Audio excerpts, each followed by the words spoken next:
একটা কথা আছে না যে কারো পৌষ মাস কারো সর্বনাশ। তা সেরকমই হয়েছে আমাদের বাংলাদেশের বর্তমান অবস্থা। আমাদের ছাত্র জনতা ভাইয়েরা তারা কোঠার আন্দোলন করে, সরকার পতনের আন্দোলন করে সরকারকে পদত্যাগ করাছে। এখন নতুন সরকার গঠন হয়েছে, কিন্তু বাংলাদেশের প্রশাসনের অবস্থা ভেঙে পড়েছে। এই কারণে কিছু কিছু শিক্ষার্থী রাস্তায় ট্রাফিকের দায়িত্ব পালন করবার যা যেরকম কর্মকাণ্ড শুরু করেছে, মানে কি বলবেন। মানে টিকটকাররা যেখানে যাবে সেখানেই অবস্থা এরকম হবে। কিছু কিছু মেয়েরা এমন ভাবে সেজে গুজে শাড়ি পরে, মানে কি বলবেন, যায়া রাস্তায় একটা লাঠি নিয়ে দাঁড়িয়ে আছে, খাবার দাবার খাচ্ছে রাস্তার মধ্যে দাঁড়িয়ে।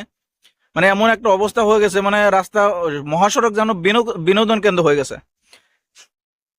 আপনার গাড়ি নিয়ে মানুষ যাচ্ছে কর্মস্থলে, মানুষের হসপিটালে যাচ্ছে, বিচার কেন্দ্রে যাচ্ছে, বিভিন্ন জায়গায় যার যেখানে প্রয়োজন সেখানে যাচ্ছে, গন্তব্যস্থলে যাচ্ছে।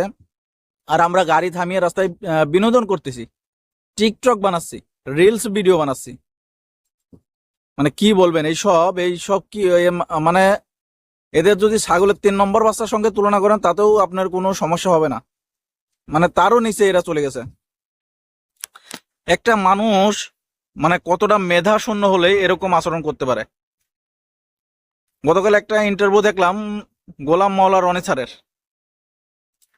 তিনি একজন সিনিয়র নেতা, একজন সিনিয়র রাজনীতিবিদ।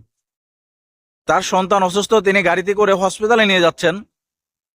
তিনি বললেন যে 5 মিনিট পর পর আমাকে চেক করা হচ্ছে, 5 মিনিট পর পর আমার কাগজপত্র দেখা হচ্ছে। আমি বারংবার বলতেছি যে ছোট ভাইয়েরা আমাকে একটু যেতে দিন, আমার সন্তান অসুস্থ, হসপিটালে নিয়ে যেতে হবে। পিছনে তো কয়েকবার দেখেছে, এখন সামনে দেখে না দেখলে হয় না।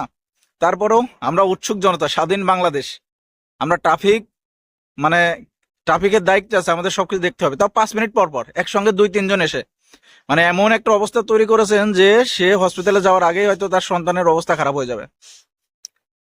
মানে টিকটকাররা যেখানে যাবে সেখানে যে অবস্থা এরকম হবে, এর চাইতে ভালো হওয়ার তো কোনো সম্ভাবনা নেই। এই জন্য এইসব টিকটকার করে রাস্তা থেকে অপসারণ করার জন্য প্রশাসনকে জোর দাবি জানাচ্ছি, নতুন সরকারকে জোর দাবি জানাচ্ছি যে এইসব নামধারী যারা ট্রাফিকের ব্যবস্থা কাজে নিয়োজিত হয়েছে বা স্বেচ্ছায় গেছে তাদেরকে অপসারণ করা হোক। ভালো একজন মানুষ বা যারা পুলিশের ট্রাফিক বিভাগে আছে তাদেরকে যত দ্রুত সম্ভব রাস্তায় নিয়ে আসা হোক।